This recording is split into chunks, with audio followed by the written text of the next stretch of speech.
the solution. YouTube, what's going on? Solution for Kicks. Back with another video. Remember to comment, like, subscribe to the channel.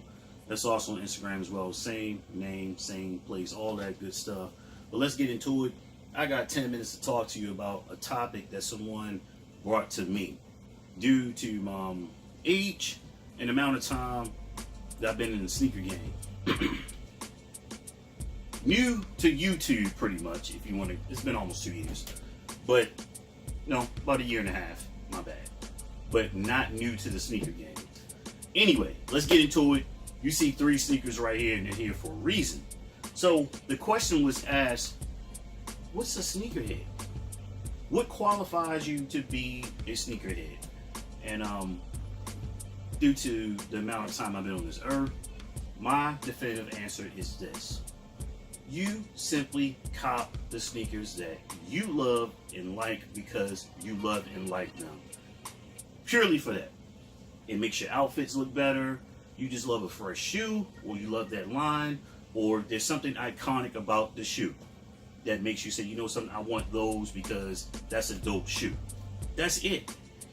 Now, when you kind of get away from being a true sneakerhead is where you simply buy shoes because you know you can sell them. Very unpopular topic, but I said yes, I'll talk about it. And just for clarity, I know some people are very sensitive in this time and age. It's a generation of people that get very sensitive about what they get personal about what they see and read on the internet. And if you get upset about something that you see on the internet, please, please, please get more hugs and kisses and I love yous from mom and dad, okay? That's what's missing in your life, not validation by this platform you see around here. Trust me, in that case, if I really need that, I would drop a video twice a day, every day, right? This is a hobby, okay? I'm a sneakerhead because I enjoy a dope kick and it's a hobby for me. I do not purchase a sneaker because I want to sell a sneaker. So let's get into it. Right here, you have the highly lauded Jordan Concord High. Okay, the Concord 11 High, much lauded sneaker. One of those sneakers that you must have in your collection. But this is not the, obviously, this is not the version that's going to be released in December of this year. This is the older model, okay? And these are dead stock. I've never worn these. I got these almost a year ago. And so I'm going to hold on to them. I got them for a ridiculous price too. Next is the Jordan 3 International Flight, based upon, well, you saw the video. I'm not talking about that. All right, then you have the Diadora V7000, okay? And some of you are wondering, like, what the heck are those? Go ahead and say it, kids. What are those? Well, let's talk about it. I'm going to do this in reverse. Diadora is purely an OG sneaker. You probably won't see that 30 and under crowd wear these because they probably don't know the history of this brand and how iconic they were. Diadora is an Italian brand. Diadora was popping in the late 80s, early 90s. Worn by a lot of rappers. Was Raekwon. One of them, they have a line with Diadora because that was a sneaker from, their youth when they were rocking. And not to idolize a certain lifestyle, but hustlers had these back where I'm from. If you had some Diadoras, you were getting money in an illicit manner. So it became a very popular sneaker because styling kind of went with what those guys could get because they were getting stuff other people obviously couldn't afford with regular day jobs and their parents didn't have money like that. But that's a good element I want to get into as well. Next you have the International Flight.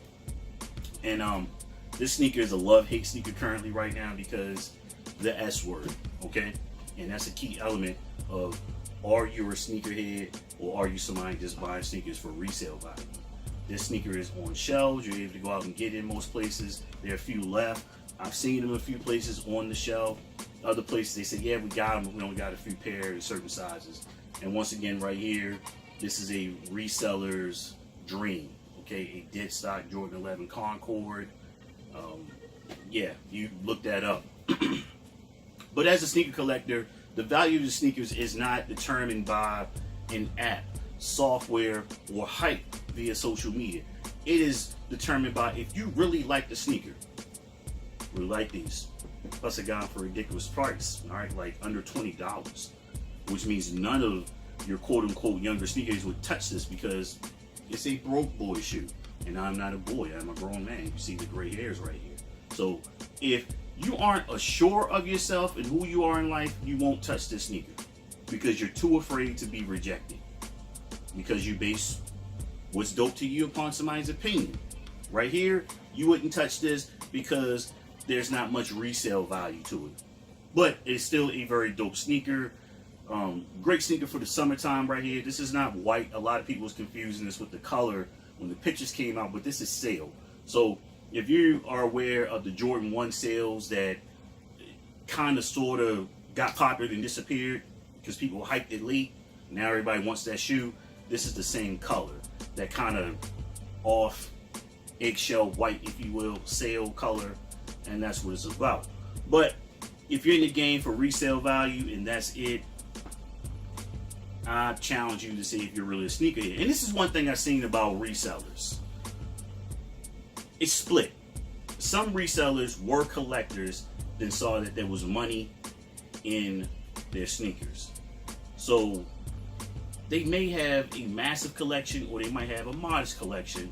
But then you have the other element of the reseller where they don't have a whole lot of sneakers because their sneakers are constantly in a state of flux. They're copping and selling. That's it. Copping and selling. And a lot of times they don't even have the sneakers that they're selling at all. They cop the sneaker, crank up the price, then that sneaker's not even back here. All right. I was doing a little research on this so I wouldn't just talk to you about this. I'm not into naming names. I don't do that. All right. I'm a grown man. I don't beef with men. That's ridiculous. Okay. That's ridiculous. It's comical to me, by the way, because obviously this is not a lifestyle for me. This is a hobby. All right, I get my money another way. This is purely when I want to do it and when I get ready to do it and how I feel like it. But I feel strongly about the sneaker culture. I saw a YouTuber, sneaker YouTuber, with 1 million+ subscribers, and then not once did I see a sneaker collection video out of them. I saw 6 sneakers in the video. I saw pranks and jokes and stuff like that. But they call themselves a sneaker YouTuber. They call themselves a sneakerhead. The other element is this: if you were 12, scratch that.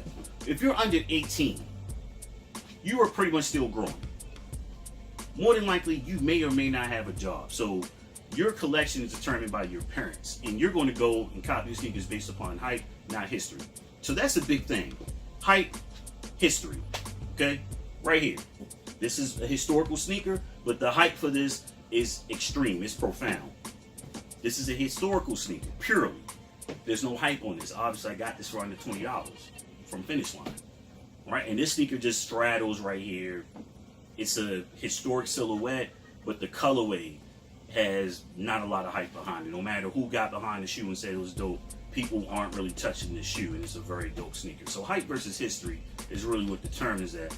But if you're under 18, you can't answer a lot of questions because you're only aware of it now. It's a microwave culture that's going on right now. If you can't get it right now and produce it right now, you want nothing to do with it. You don't research, you don't look anything up, you don't network and talk to the elder statesmen about things. Not that you owe us anything, but to get the real, you should, sit down and have a conversation with us and go, oh, you're old and you're washed up.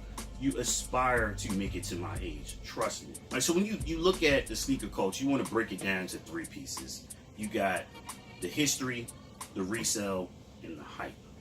Okay? But if you can't encompass these things within your collection as a sneakerhead, you're probably really not a sneakerhead.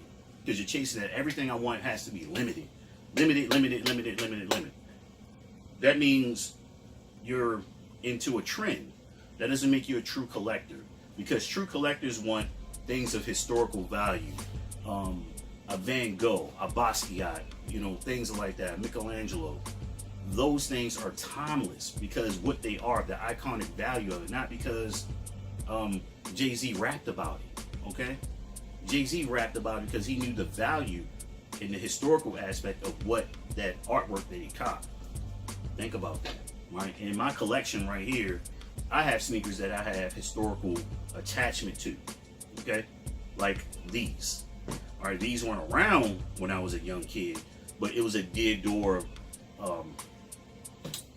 silhouette that I was able to get my hands on for a ridiculous price. Now, this is also a sneaker that harkens back to my youth because I was around to watch Michael Jordan play. All right, and I remember seeing him doing amazing things in this particular sneaker. This sneaker is one of the things that's going on now in the 2010s, where there's some, you know, Jordan broke his finger tying his shoe or something, so let's make a sneaker about it. But it turned out to be a dope colorway. I'm joking about that. Okay, but y'all see where I'm going with that. Oh, you know, his cigar was that color. Now we got the cigar 6s. Oh, we got the champagnes because the champagne bottle at the championship celebration was this color. So we got the champagne 6s. See what I'm talking about? We have this thing as sneakerheads, as we say, the old heads, if you will, the OGs, the ones he wore. All right, he actually wore these. These, no. Now, he did not play a game in these. So we talk about the Jordan aspect of it. But if you're really a sneaker collector, it's not all Jordans. It's sneakers like this. It's Air Max. It's Elise. It's Etonic. I'm talking about some sneakers that you guys are going, what? Yeah, sneakers like that. Pony. You got to have a few of those. I haven't found any ponies that I really like right now. You got to have Saucony. You got to have Spot Bill. When Saucony starts releasing Spot Bill, and the rumor is they're going to do that, but they got some branding issues. But sneakers like that, your Converse, Weapons and Fast Breaks, we want those sneakers like that. The Delta Force Nike Dunks, you know, sneakers like that. You got to have those iconic sneakers in there. The Huarache trainers, the Bo Jackson SC trainers. You got to have those in there if you're a true sneaker OG. And the reason why you got the sneakers is because of the historical aspect of it, not because, oh, these are worth a lot. Right there on the floor, I have a Jordan DMP, a Defining Moment pack. I'm probably never going to wear those shoes. It's just that it was an amazing pack to me that people did not really catch on because of the Converse and the Jordan 2. They aren't very popular, but that's, to me, that's a very defining moment for Jordan. You know, back when he was a, you know, 2-year player. So that was something that stood out to me when I was able to find that for a super ridiculous low price. But like I said, it's not all about Jordans and stuff like that. It's Air Max 1s, Air Max 90s. You know, the sneakers of my youth when I was a little shorty and I saw the dudes on the block with those. Like, dang, where you get those? But anyway, remember, it's not about how much you pay for the sneaker. It's why you pay that much. And I'm out of here. Boom. The solution.